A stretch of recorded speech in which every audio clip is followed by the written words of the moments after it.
بھوکا اور پیاسا رہنا، یہ جہاد کی روح ہے۔ میں پوچھتا ہوں زکوٰۃ دینا کیا ہے؟ ارے زکوٰۃ تو دینے کے وقت مال کی محبت انسان کو تو زکوٰۃ دینے سے روکتی ہے، مگر جب یہ زکوٰۃ دیتا ہے تو نفس کے ساتھ جہاد کرتا ہے، اور جو اس کو جہاد کرنا پڑتا ہے اگر اس میں کامیاب نہ ہو زکوٰۃ دے ہی نہیں سکتا۔ جہاد کیا ہے؟ یہ حج کیا ہے؟ جی یہ کیا ہے؟ حج یہ تو جہاد ہے، اس لیے کہ مجاہد کو سفر کی صورتیں برداشت کرنی پڑتی ہیں، اور تمام وہ حالات پیش آتے ہیں جو حاجیوں کو سفر حج میں پیش آیا کرتے ہیں۔ یہ روح، یہ حج کیا ہے؟ اس کی روح بھی جہاد ہے۔ تو میرے دوستوں عزیزو، میں کیا کہوں آپ سے، اسلام تو مکمل جہاد ہے، اس کے معنی ہی جہاد ہے، اور جہاد کو اسلام سے نکال لو تو اسلام کا کوئی مفہوم ملے گا۔ آج ہمیں ضرورت ہے کہ اس اسلام کی روح کو ہم لے جاتے ہیں، ہر مسلمان کے لیے جہاد پیدا ہو۔ آپ دیکھ رہے ہیں قرآن کریم میں کیا ہم قرآن میں آپ کے سامنے قرآن کی آیت پڑھتا ہوں، آپ کو ہمارے سامنے افغانستان کے مسلمانوں کو حال ہے نہیں ہے، اور مدینے والوں کے سامنے مکے کے مسلمانوں کا حال ہے۔ جب مکے کے مسلمانوں کو مشرکین نے مظالم کا شکار کیا اور ظلم و ستم کا تختہ مشق بنایا، اور ان مسائل و آلام میں وہ مبتلا ہوئے، اور وہ ان کی ضعیف نہیں تھے، خدا کی قسم ان کو ضعیف بنا دیا، مستضعفین کے لفظوں سے ان کو یاد کیا۔ سبحان اللہ۔ قرآن نے کیا کہا؟ قرآن نے کہا مالکم لا تقاتلون فی سبیل اللہ، مالکم لا تقاتلون فی سبیل اللہ والمستضعفین من الرجال والنساء والولدان الذین یقولون ربنا اخرجنا من هذه القرية الظالمة واجعل لنا من لدنك وليا واجعل لنا من لدنك اللہ فرماتا ہے مدینے کی یادات سے لوگ سانسنے والے مسلمانوں، مالکم تمہیں کیا ہو گیا؟ لا تقاتلون فی سبیل اللہ ہے، تم اللہ کی راہ میں جہاد نہیں کرتے اور اللہ کی راہ میں قتال نہیں کرتے، اور حال یہ ہے کہ والمستضعفین من الرجال، جی تمہارے مرد جو کمزور نہ تھے مگر ان کو کمزور کر دیا گیا، جی وہ مستضعف ہو گئے، وہ مردوں میں سے تمہارے کمزور بنائے ہوئے مرد، والنساء تمہاری عورتوں کو کمزور بنا دیا گیا، والولدان اور تمہارے بچوں کو مستضعف قرار دے دیا گیا۔ جی ان کا حال کیا ہے؟ ان کا حال یہ ہے الذین یقولون ربنا اخرجنا من هذه القرية الظالم اهلها، یا اللہ ہمیں اس قریے سے نکال دے جس کے رہنے والے ظالم، جنہوں نے ہم پر مظالم کی انتہا کر دی۔ ربنا اخرجنا من هذه القرية الظالم اهلها واجعل لنا من لدنك وليا واجعل لنا من لدنك نصيرا، الہی کوئی ہمارا ولی وارث بنا کر بھیج دے، اللہ کوئی ہمارا مددگار حامی ناصر بنا کر بھیج دے۔ اللہ فرماتا ہے یہ تو ان کی فریادیں ہیں، یہ ان کی آہو فغاں ہے، یہ ان کا شور ہے، یہ ان کی آہوداری ہے، وہ اس آہوداری میں مبتلا ہے۔ اور اے مسلمانوں تم کیا، اے مسلمانوں تمہیں کیا ہو گیا کہ تم ان مسلمانوں کو ظالموں کو ظلم سے نجات دینے کے لیے قتال نہیں کرتے؟ اللہ قرآن کا مطالبہ ہے، اور قرآن قیامت تک کے لیے ہے۔ تبارک الذی نزل الفرقان علی عبدہ لیکون للعالمین نذیرا۔ اے مسلمان بھائیو، آج یہی آیت ہم سے مطالبہ کرتی ہے کہ تمہارے مسلمان بھائیوں کے ساتھ کیا ہو رہا ہے، تمہیں کیا ہو گیا کہ تم قتال نہیں کرتے؟ اور قتال کرنے کے لیے تو ہمیں جذبہ جہاد کی ضرورت ہے، اور جذبہ جہاد کے لیے ہمیں شوق شہادت کی ضرورت ہے۔ اور شوق شہادت کے متعلق میں کیا کروں آپ سے؟ اللہ اکبر اللہ اکبر۔ سیدنا فاروق اعظم رضی اللہ تعالیٰ جی یہ دعا کیا کرتے تھے، اللہم انی اسألک شہادۃ فی سبیل اللہ، جی اے اللہ میں تیری راہ میں شہادت چاہتا ہوں، اور میں بھی خدا سے دعا کرتا ہوں کہ الہی میں جنت کی موت سے بچنا چاہتا ہوں، میں چاہتا ہوں کہ عزت کی موت ہو، اور میں سمجھتا ہوں کہ عزت کی موت تیری راہ میں شہادت کی موت ہے، تیری راہ میں شہادت کی موت ہے۔ اے اللہ میں تیری راہ میں شہادت طلب کرتا ہوں، اور جس نے سچے دل سے خدا سے شہادت طلب کی، یاد رکھو شہید ہونا یا نہ ہونا یہ تو اس کے اختیار میں ہے نہیں، وہ تو رب کے اختیار میں ہے، مگر سچے دل سے جس نے خدا سے شہادت مانگی، تو حدیث پاک میں آیا ہے کیا قال رسول اللہ صلی اللہ علیہ وآلہ وسلم من سأل اللہ شہادتا صادقا من قلبہ بلغہ اللہ منازل الشہداء وإن مات علی فراشه، سبحان اللہ، رواہ ترمذی۔ سبحان اللہ، جس نے سچے دل سے اللہ سے شہادت مانگی تو اگرچہ وہ بستر کی موت ہی کیوں نہ مر جائے، مگر جب سچے دل سے شہادت کی طلب کی تو قیامت کے دن اللہ تعالیٰ اس کے شہیدوں کے ساتھ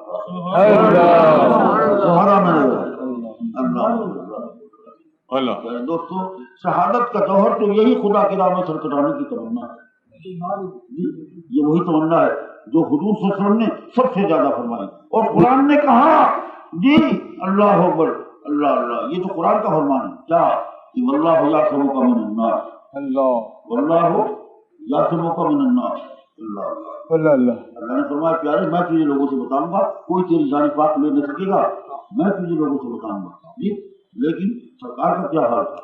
سرکار کا حال یہ تھا، بخاری شریف کی حدیث اٹھا کر دیکھیے، حضور اسلام فرماتے ہیں لوددت ان اقتل فی سبیل اللہ ثم احیا ثم اقتل ثم احیا ثم اقتل ثم احیا ثم، فرمایا میری تمنا یہ ہے، میرے دل کی خواہش یہ ہے کیا کہ میں اللہ کی راہ میں قتل کیا جاؤں، پھر زندہ کیا جاؤں، پھر قتل کیا جاؤں، پھر زندہ کیا جاؤں، پھر قتل کیا جاؤں، پھر زندہ کیا جاؤں، پھر اللہ کی راہ میں قتل کیا جاؤں۔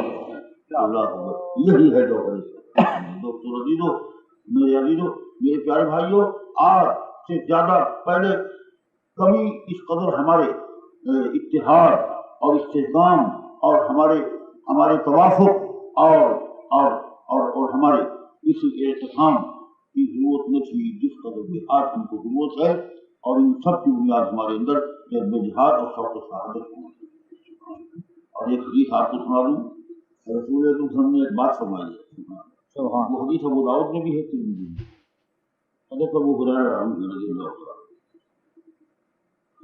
فرماتے ہیں عن نبی ہریرہ رضی اللہ تعالی عنہ قال قال رسول اللہ صلی اللہ تعالی علیہ وآلہ وصحبہ وبارک وسلم الشہید، لکھ لو، یہ تو مشکات کے اندر بھی حدیث ہے اور ابو داؤد میں بھی ہے، ترمذی میں بھی ہے، فرمایا الشہید لا یجد علم القتل الا کما یجد احدکم علم القرصۃ، سرکار کا زبان نبوت کی بات، اے زبان نبوت کے اوپر کرو ہاں سبحان اللہ، سبحان اللہ، کائنات کا نظام برج ہو سکتا ہے سبحان اللہ یا رسول اللہ، عبداللہ بن عمرو بن عاص، آپ پر خدا کی کروڑوں رحمت، آمین، اے عبداللہ بن عمرو بن عاص، سبحان اللہ، ہمارے ایمانوں کو تازہ کر دے، اللہ اللہ اللہ، کیا سامان دے گئے کہ خدا کی قسم اگر ہم نے ان انوار کو دل میں رکھا اور ان کی تعلیمات کو قلب کے اندر ہم نے سما لیا تو دنیا کی کوئی طاقت ہمارے ایمان کو کمزور نہیں کر سکتی۔ بے شک، حضرت عبداللہ بن عمرو بن عاص فرماتے ہیں کہ میں رسول اللہ کی ہر مجلس میں بیٹھتا تھا، ہر مجلس میں، اور رسول اکرم صلی اللہ علیہ وسلم جو کچھ فرماتے تھے حضور کی ہر حدیث لکھ لیا کرتے اللہ فرماتے ہیں کچھ قریش کے لوگوں نے مجھے کہا کہ تم یہ کیا کرتے ہو کہ ہر حدیث لکھ لیتے ہو، ہر حدیث کو لکھنے کے قابل نہیں ہوتے، کیونکہ وہ تو بشر ہیں، کبھی غصے میں بات کرتے ہیں، کبھی راضی ہو کر بات کرتے ہیں، راضی ہو کر اگر بات کی جائے رضامندی کی حالت میں چلو وہ تو لکھنے کے قابل ہے، لیکن غصے کی بات تو لکھنے کی نہیں، غصے میں کبھی بات بھی نکل جاتی تو تم ہر باتیں نکلے تو یہ کیا کرتے ہو اللہ۔ عبداللہ بن عمرو بن عاص فوراً سرکار کی خدمت میں حاضر ہو گئے صلی اللہ تعالیٰ علیہ وسلم اور عرض کیا، کیا عرض کیا؟ اللہ میرے دوستوں عزیزو، یہ حدیث میں کہاں سے نقل کر رہا ہوں؟ ابو داؤد سے، سنن ابی داؤد جلد ثانی کتاب العلم، مسند دارمی، مسند امام احمد، ان تینوں حدیثوں سے، یہ حدیثوں کی کتابوں سے میں حدیث نقل کر رہا ہوں۔ عبداللہ بن عمرو بن عاص فرماتے ہیں رضی اللہ تعالیٰ عنہ، کیا فرماتے ہیں کہ میں سرکار کی خدمت میں حاضر ہو گیا، حاضر ہو گیا، اور میں نے کیا عرض کیا؟ میں نے عرض کیا كنت أكتب كل شيء أسمعه منك يا رسول الله، سبحان اللہ، كنت أكتب كل شيء أسمعه منك يا رسول الله، سبحان اللہ، میرے آقا اب تک تو میری عادت یہ رہی کہ آپ کی ہر مجلس میں بیٹھا اور جو کچھ آپ سے سنا سب لکھ لی، جو کچھ بھی آپ سے سنا ہر حدیث آپ کی لکھ لی۔ فنحتنی قریش، قریش کے کچھ لوگوں نے مجھے روکا، وقالوا، اور انہوں نے کہا، انہ بشر يتكلم في الغضب والرضا. سبحان. قریش نے کہا کہ اب عبداللہ بن عمرو بن عاص وہ تو بشر ہیں، وہ تو غضب اور رضا میں دونوں حالتوں میں بات کرتے ہیں، تو ہر بات پر لکھا کرو. میرے آقا آپ ہی فرمائے کہ میں آپ کی ہر حدیث لکھا کروں یا نہ لکھا کروں. اللہ کیا فرمایا سرکار نے، کیا فرمایا. میرے دوستوں، خدا کی قسم ہمارے ایمانوں کی جگہ ہے، ایمانوں کی روح ہے، ایمانوں کی جان. حضور اسلام نے فرمایا اکتب یا عبداللہ، اکتب یا عبداللہ، اے عبداللہ بن عمرو بن عاص میری ہر حدیث لکھ لیا. تکبیر.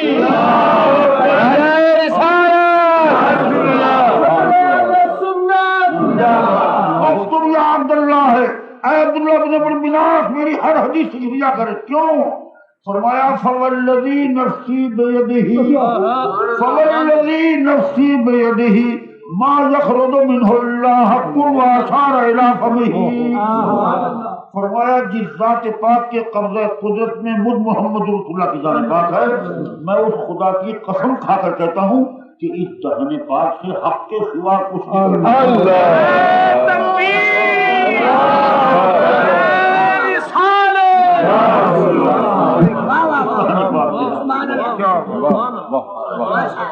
وہ لوگ جو حضور سے معاذ اللہ خطاؤں کے قائل ہیں، سوچیں اس بات کو کہ حضور تو خدا کی قسم کھا کر فرما رہے ہیں.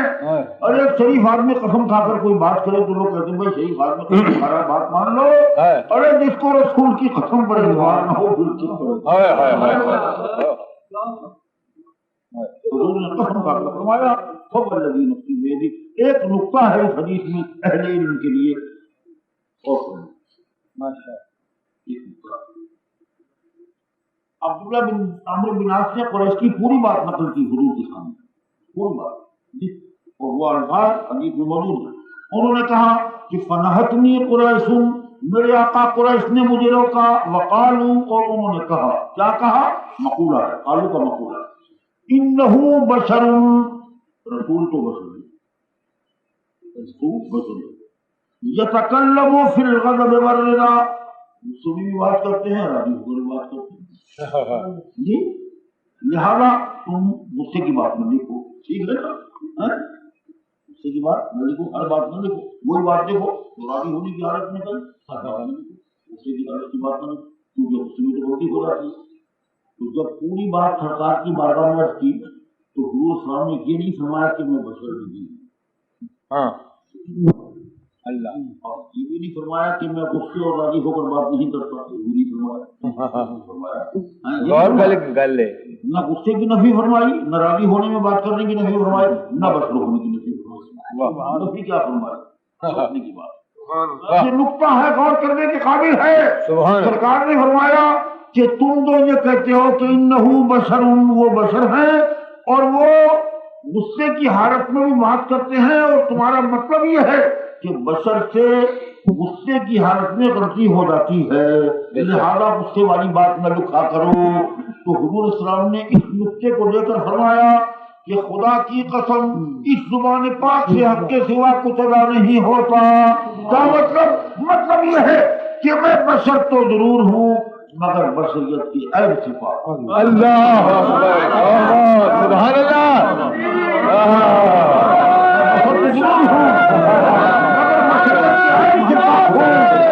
کیونکہ غصے کی حالت میں غلط بات کرنا یہ بشریت کا عیب ہے.